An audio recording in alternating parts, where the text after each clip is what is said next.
오늘은 이사야 43장 4절의 말씀을 보배롭고 존귀하며 사랑받는 자라는 제목으로 설계했던 찰스 스펄전 목사님의 설교 가운데 첫 번째 요점인 신자는 보배로운 존재이다 라는 내용을 읽고 묵상하도록 하겠습니다. 먼저 본문의 말씀을 읽겠습니다. 내가 내 눈에 보배롭고 존귀하며 내가 너를 사랑하였은즉 내가 내 대신 사람들을 내어주며 백성들이 내 생명을 대신하리라. 아멘. 설교 내용을 읽겠습니다. 믿는 자여, 본문에서 당신에게 적용되는 첫 번째의 놀라운 형용사가 있습니다. 당신은 보배롭다는 것입니다. 그 보배로움은 본문에 나오는 다음 단어에 의해 최상급으로 향상됩니다. 내 눈에 보배롭다. 모조품 보석들이 있습니다. 그것들은 루비나 에메랄드나 다이아몬드와 너무나 똑같이 만들어졌기 때문에 보석 감정인들조차 속습니다. 하지만 이런 모조품들이 보배롭지는 않습니다. 그것들은 보석 세공인의 눈에 귀하지 않습니다. 그는 그것들을 더욱 혹독하게 검증할 수 있으며 그에게는 이런 모조품들이 곧 아무런 가치가 없는 것으로 판명됩니다. 보배로움의 정도는 평가를 하는 사람에 달려 있습니다. 그런데 어떤 평가가 오류가 없으신 하나님의 평가만큼 정확하겠습니까? 어떤 판단이 무한히 거룩하신 하나님의 판단만큼 정확할 수 있겠습니까? 만일 신자가 하나님이 보시기에 보배롭다면 그는 정녕 보배로운 것이 틀림없지 않겠습니까? 사람이 보기에 보배로운 것들이 그분에게는 어떠할까요? 지존자께서 다이아몬드에 무슨 관심을 기울이실까요? 혹은 금과 은과 진귀한 광석들을 한꺼번에 모아서 히말라야 산맥만큼 쌓아둔다고 해도 하나님께서 그것에 얼마나 관심을 기울이실까요? 지존자의 눈에는 그 황금 무더기가 지저분한 진토 무더기에 지나지 않을 것입니다. 그분은 이런 것들을 높이 평가하지 않으십니다. 그분의 눈에는 오직 그분의 가난하고 고통받는 백성들이 보배롭습니다. 종종 불신앙의 입장에서는 때때로 하나님의 눈에서 벗어나는 것이 편하게 보이기도 하는데 그렇게 함으로써 우리의 무가치함이 감추어진다고 여기기 때문입니다. 시편 32편 1절 말씀입니다. 허물의 사함을 받고 자신의 죄가 가려진 자는 복이 있도다. 어두운 때에 우리는 지존자로부터 친절히 가려지고 잊어지는 것이 큰 은혜일 것이라고 상상합니다. 하지만 형제들이여, 그렇게 되는 대신 우리는 온전히 하나님의 눈 앞에 놓였습니다. 마치 심판의 날에 우리의 모습이 온전히 드러나듯이 우리는 지금도 하나님의 눈 앞에 있습니다. 물론 우리에 대한 그분의 생각은 틀리지 않으며 그분의 판단은 미숙하지 않습니다. 그분은 정확히 우리가 어떤 자들이며 어떤 자들이었고 어떤 자들이 될지를 아십니다. 그럼에도 불구하고 그분은 우리를 보배롭다고 하십니다. 자, 겸손한 신자여, 당신은 자신의 눈으로 보기에는 보배로운 것과 거리가 멀고 아마도 하나님의 은혜를 알지 못하는 자들의 눈에도 무가치하다고 평가받을 것입니다. 하지만 가만히 앉아 당신의 혀 밑에 이 달콤한 별미를 넣고 만족스럽게 굴려보십시오. 당신은 주께서 보시기에 보배로운 자입니다. 당신의 정령, 그리스도 예수를 믿는 믿음으로 그분의 것이 되었고 당신 안에 계신 성령에 의해 단장되었다면 당신은 아버지께서 보시기에 보배롭습니다. 네, 형제들이여, 보배로움이란 우리 안에 본성적으로 내재되어 있는 어떤 것으로부터 생겨날 수 없습니다. 자연적인 상태에서 우리는 다른 사람들과 하등 다를 바가 없음을 고백합니다. 우리를 캐낸 채석장은 보석을 캐는 채석장이 아니며, 우리를 파낸 구덩이는 진귀한 돌들이 반짝이는 구덩이가 아니었습니다. 우리는 흔한 진흙에서 캐내어졌으며 인류의 일반적인 부패한 상태로부터 취해졌습니다. 하지만 하나님께서 우리가 보배롭다 말씀하시니 우리의 옛 부패와 타락의 상태가 사실이지만 그것이 하나님의 선언을 부인하지 못합니다. 타락하고 부패했으며 망쳐졌지만 한때 그것이 우리의 모습이었지만 그 모든 것에도 불구하고 우리는 하나님 보시기에 보배롭습니다. 이것이 어찌된 일일까요? 제 생각에는 여기에 숙고해 볼 4가지 요점이 있습니다. 우리가 하나님 보시기에 보배로운 이유는 우리 각 사람을 둘러싸고 있는 기억들 때문입니다. 야곱은 그가 요셉에게 주고자 했던 특정한 분깃에 대해 이렇게 말했습니다. 내가 너에게 내 형제들보다 한 분깃을 더 주었나니 이는 내가 내 칼과 활로 아모리 족속의 손에서 빼앗은 것이니라. 명백히 그 족장은 그 큰 분깃을 따로 떼어두었습니다. 왜냐하면 그것은 실제적인 전투의 위험을 무릅쓰고 획득한 것이기 때문입니다. 그것은 그 자체로는 그의 소유 중에서 다른 것들보다 더 귀중하지 않을 수도 있었습니다. 하지만 그가 그것을 소중히 여겼던 이유는 그것을 쟁취하기 위해 무릅쓴 위험들을 기억하였기 때문입니다. 그리고 하나님의 자녀여, 당신은 예수님이 그분의 칼과 활로 아모리 족속의 손에서 빼앗은 그분의 분깃입니다. 당신을 얻기 위해 그분은 싸움을 감수하고 홀로 포도주 틀을 밟으셨습니다. 그것은 당신을 속박하는 군주에게서 당신을 해방하고자 하심이었으며, 또한 당신을 그분의 영원하고도 특별한 유업으로 삼고자 하셨기 때문입니다. 당신의 집에는 그 자체로는 가치가 별로 없어도 값으로 따져서 그 가치의 1000배를 쳐주어도 팔고 싶지 않은 어떤 사소한 물건들이 있을지 모릅니다. 그것이 이 세상을 떠난 당신의 아들이나 딸의 것이기 때문입니다.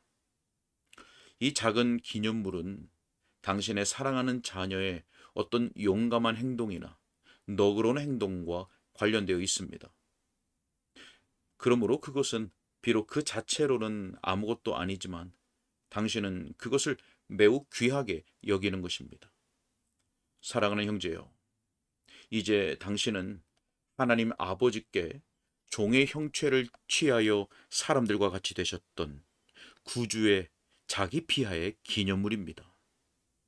당신은 사람의 모양으로 나타나셨고 죽기까지 복종하시고 십자가에 죽으셨던 그분의 기념물입니다. 하나님께서 여러분 각 사람을 바라보실 때 그분은 그분의 아들이 행하신 것을 보시며 당신에게서 골고다의 순환을 보시고 그 올리브 동산의 탄식과 골고다의 신음소리를 새롭게 들으십니다. 그러므로 당신은 하나님께 그 사랑하시는 아들의 죽음의 증거이자 기념물로서 너무나 보배로운 것입니다. 어떤 물건들은 때로는 거기에 기울인 솜씨 때문에 보배롭습니다. 많은 작품들이 원재료 자체는 가치가 없어도 거기에 많은 솜씨를 발휘하고 많은 수고를 쏟아 부었다면 그것 때문에 그 가치가 크게 증대됩니다. 자, 그리스도인이 하나님께 보배로운 존재가 된 것은 그에게 쏟은 솜씨 때문입니다. 우리는 전적인 파멸의 상태에서 취하여졌지만 성령께서 우리 안에서 일하시어 죽음에서 생명에 이르게 하셨습니다. 그분이 우리의 완고한 의지를 복종시키셨고 우리의 어두운 지각을 밝히셨으며 이날까지 그분의 절묘하고 신적인 솜씨를 우리에게 지속적으로 발휘하셨습니다. 그로 인해 우리는 새로운 모양으로 빚어졌고 주님이 쓰시기에 적합한 그릇들이 되었습니다. 나의 사랑하는 친구들이여, 회상해 보십시오. 여러분은 성령께서 이미 여러분에게 행하신 일들로 인해 하나님 보시기에 보배롭습니다. 조각가의 도구로 그려진 선들을 기억하십시오. 그 선들은 기쁨의 날에 그분이 감사와 헌신과 친교를 위해 당신을 격려하실 때 그분이 당신에게 그려놓으신 것입니다. 하지만 당신은 그 조각가의 손에 더 깊은 각인을 회상하기가 더 쉬울 것입니다. 그것은 당신의 고통과 환난의 날에 만들어진 것이지요. 저는 성령께서 저를 겸손, 회개, 죄 씻음, 저의 죄에 대한 거룩한 복수, 내 주님을 위한 달콤한 열정의 자리로 이끄시던 때를 잘 기억하고 있습니다. 다양한 방식으로 그 위대한 예술가는 우리 안에 강력하게 역사하셨고 끈기 있게 그분의 목적을 지속적으로 추진하고 계십니다. 당신이 자녀에게 아무리 많은 수고를 들여도 성령께서 당신에게 기울이신 수고에는 결코 미치지 못할 것입니다. 당신이 자녀를 가르치는데 아무리 큰 수고를 기울여도 그분이 당신을 가르치는 일에 기울이신 수고에는 결코 미치지 못합니다. 당신의 자녀가 아무리 당신을 근심하게 하고 노하게 했어도 당신이 성령을 근심하시게 하고 노하시게 한 것에는 결코 미치지 못합니다. 그렇지만 그분은 이미 당신 안에 많은 일이 이루어진 것을 보시면서 여전히 그분의 일을 멈추지 않고 지속하십니다. 당신은 그분 보시기에 보배롭습니다. 그분은 이미 많은 수고를 쏟은 것을 중도에 팽개치지 않으시기 때문입니다. 성령께서는 지금 이 상태로의 당신을 바라보시기보다는 당신 안에서 장차 이루어질 그분의 일, 성취되도록 결정된 일을 보십니다. 당신은 장래에 티나 주름 잡힌 것이나 이런 것들이 없는 모습으로 보좌 앞에 나타나게 될 것입니다. 죄악으로 향하는 모든 성향이 제거되고 선하고 거룩하며 칭찬할 만한 모든 소원들은 완전해질 것입니다. 그러므로 그분이 당신에게 행하실 일 때문에 성령께서는 당신을 귀하게 여기십니다.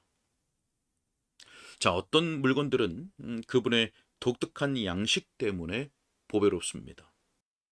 포틀랜드의 꽃병이 그런 경우였습니다. 그것은 평범한 관찰자의 눈에는 별 가치가 없는 것으로 보이지만 그 뛰어난 디자인의 아름다움 때문에 당시의 가장 위대한 도예가가 그것을 소유하기 위해 수천 파운드를 기꺼이 지불하려고 했습니다. 우리 역시 하나님 보시기에 보배로운 이유는 우리의 모양과 양식 때문입니다. 나의 형제들이여, 모든 신자들은 어떤 형태를 가지게 되어 있습니까? 우리는 그리스도를 닮게 되어 있습니다. 그리스도의 형상처럼 아름다운 것은 없으며 하늘에서나 땅에서 예수님의 성품의 완벽함에 비길 만한 것은 아무것도 없습니다. 하지만 우리는 그분을 닮게 되어 있습니다. 하나님께서 우리를 보배롭게 여기시는 것은 그분이 우리 각 사람에게서 그 아들의 형상을 보시기 때문입니다. 저는 당신이 지금은 천국에 있는 당신의 사랑하는 이의 귀한 기념품을 소중히 여기며 목에 걸기도 하는 것을 압니다. 그것이 떠난 이의 형상을 사진처럼 정확하게 회상시켜주기 때문입니다. 하나님께서 자기 백성 모두를 특히 보배롭게 여기시는 이유는 그들이 비록 더욱 완전하게 되어야 하긴 하지만 예수 그리스도의 모양을 담기 때문입니다. 자, 한 가지를 더 말하자면 종종 어떤 물건들이 소중한 이유는 관계성 때문입니다. 어머니에게서 가장 귀한 것은 그녀의 사랑스러운 아기입니다. 우리 모두는 출생의 끈을 통해 우리와 가까운 이들을 사랑합니다. 그와 마찬가지로 주님 보시기에 성도들이 귀한 이유는 그들이 그분의 가족으로 태어났으며 중생에 의해 그분의 아들과 딸들이 되었기 때문입니다. 하나님 우리 아버지께서 자기 자녀들을 향해 가지신 애정이 우리가 우리의 자녀들을 향해 가진 사랑보다 적을 것이라고 생각하지 마십시오. 자기 자녀를 몹시도 안타까워하는 어떤 어머니의 마음도, 그리고 자기 자식을 기뻐하는 어떤 아버지의 품도 그릇된 자녀들을 향해 애타시는 하나님의 마음보다 간절하진 못하며, 또한 그분에게 다시 돌아온 자녀들로 인한 그분의 기쁨에는 미치지 못합니다. 당신은 당신의 자녀를 귀하다고 말하며 그 자녀를 보호하기 위해서라면 당신의 생명조차도 주고자 합니까? 자, 믿는 자요. 지금 이 시간 당신은 당신의 하늘 아버지께 그토록 귀한 존재입니다. 자, 저는 이 주제에 대해 계속 말할 수가 없습니다. 이 주제는 언어로 표현하기엔 너무나 달콤합니다. 하지만 저는 여러분이 조용한 때에 잠잠히 앉아서 이런 방식으로 곰곰이 묵상해 보기를 바랍니다. 나는 가난하고 약하며 죄 많은 벌레와 같은 자다. 하지만 특별한 은혜에 의해 선택되었고 그리스도 예수 안에서 영생을 얻었기 때문에 나는 하나님의 보배로운 자다. 나는 귀한 것들을 보존하기 위해 자물쇠를 채운다. 나는 그것들을 만족스럽게 바라보며 그것들을 중히 여긴다. 바로 그와 같이 위대하신 하나님께서 나를 그분의 은밀한 곳에 숨기실 것이다. 그분이 나와 교제하기를 기뻐하시고 그리스도 예수 안에서 나를 바라보실 때 나를 기뻐하신다. 내 자녀가 내게 소중한 것 이상으로 나는 그분에게 소중하다.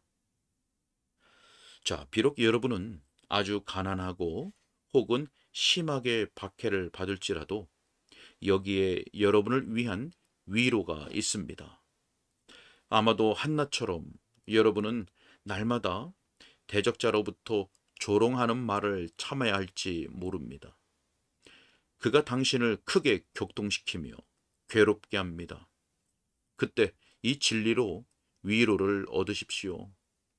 당신은 주님 보시기에 보배로우니 당신은 이렇게 노래할 수 있습니다. 내 영혼이 주를 찬양하며 내 마음이 하나님 내 구주를 기뻐하였음은 그의 요종의 비천함을 돌보셨음이라. 자, 이것이 당신의 영혼을 얼마나 기쁨으로 들뜨게 하는지요? 당신을 향한 하나님의 생각이 얼마나 보배로운지요? 지존자의 눈에 당신은 보배로운 자이기 때문입니다. 아멘. 오늘은 여기까지입니다.